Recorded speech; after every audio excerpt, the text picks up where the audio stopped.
Je suis revenu voir le film parce que je l'avais déjà vu, rien que pour voir au moins cet univers admirable. Et peut-être, est-ce qu'il y a un cinéaste qui a pu filmer les chemins de fer de cette façon aussi sublime? Les deux démarrages de travelling du début comme celui de la fin sont d'une émotion absolument assez impressionnante. Et dans la façon dont il filme l'univers de la fumée, aussi de l'univers industriel et autres, comme on peut voir Monet d'ailleurs actuellement qui traduit les gares de la même façon.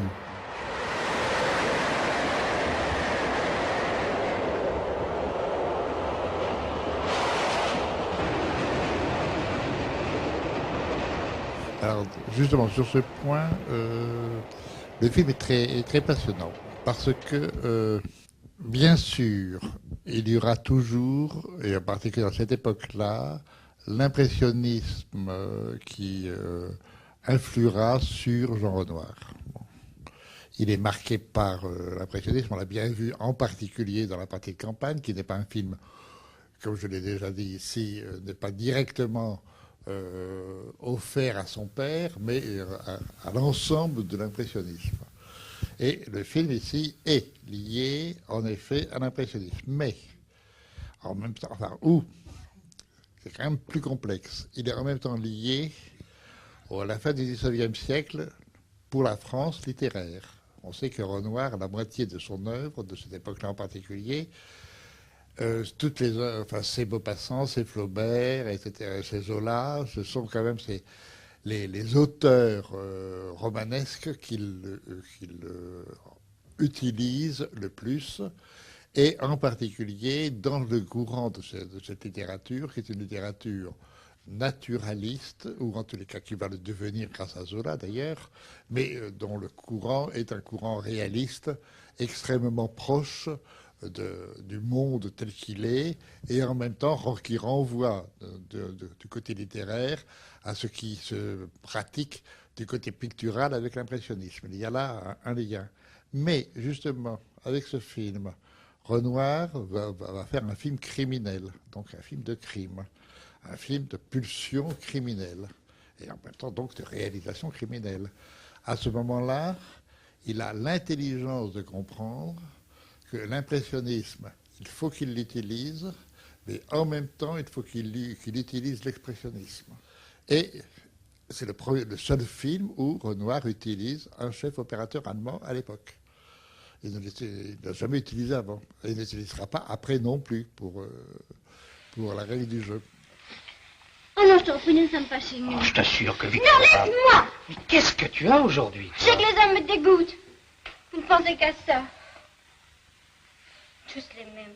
Alors, ce qui est intéressant, c'est justement de voir comment il va travailler ce qui va devenir le propre même du film noir, mais qui va arriver 2-3 ans plus tard en Amérique. Bien sûr, il y a aux États-Unis la littérature du polar, de la série noire, ce qu'on appelle la série noire en France. Chandler, tous ces gens-là qui ont déjà commencé en vers les années 1930. Et ici, ce qui est très intéressant, c'est que peu à peu, plus le film avance, plus il va aller vers cette lumière-là.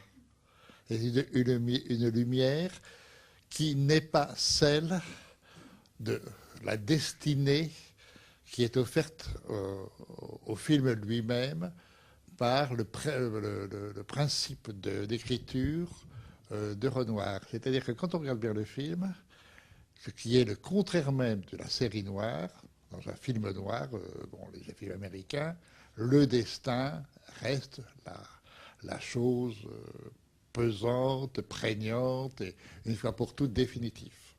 Alors, en particulier, la femme, qui est la vampe, sera celle qui forcément apporte le mal, et donc le destin est une fois pour toutes tracé. Quand vous regardez aussi le naturalisme de Zola, vous apercevez que Zola vous dit la même chose. Il y a un destin. Le destin chez Zola, ce n'est plus un destin mythique, ce n'est plus un destin tout ce que vous voudrez, c'est le destin social. Et quand on regarde le film, ce qui est fabuleux dans le film, c'est qu'il n'y a pas de destin. Il y a le refus total dans la construction, dans le scénario, dans la façon... C'est-à-dire que si vous travaillez le destin, la situation pèse sur les personnages. Quand vous regardez bien ce film, ce sont les personnages qui vont vers des situations qui vont peser sur eux. Et alors c'est la fameuse scène avec la marraine et ensuite son désir de meurtre sur le bord des rails avec la jeune fille.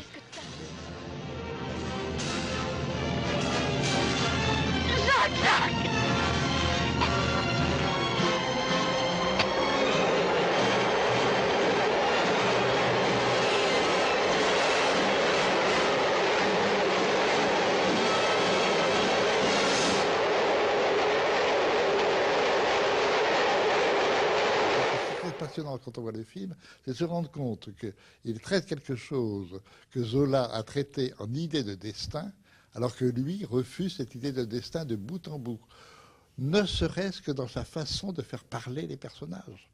Vous avez là à parler d'un quotidien, d'une banalité, d'une tranquillité. Enfin, il n'y a jamais, comme dans les films, justement, disons, plus dramatiques, il n'y a jamais le moment où ça monte, où d'un seul coup, tout ça va aller, on sait où ça va aller de plus en plus grave. Non, là, pas du tout. Et on a la surprise, et il va très, très loin dans ce parti pris, puisque lorsqu'arrive le meurtre de Séverine, on ne comprend pas pourquoi d'un seul coup ça lui prend. Il fallait que quelque chose du désir de l'ordre sexuel se manifeste sans qu'il n'y ait aucune explication possible. Ce n'est pas donc l'entier qui est dominé par son destin, c'est lui qui crée du destin, comme tous les autres ont créé du destin. C'est très déroutant le film, même encore aujourd'hui. Il n'est pas du tout traditionnel dans la façon de raconter une histoire, et en particulier une histoire meurtrière. Jamais.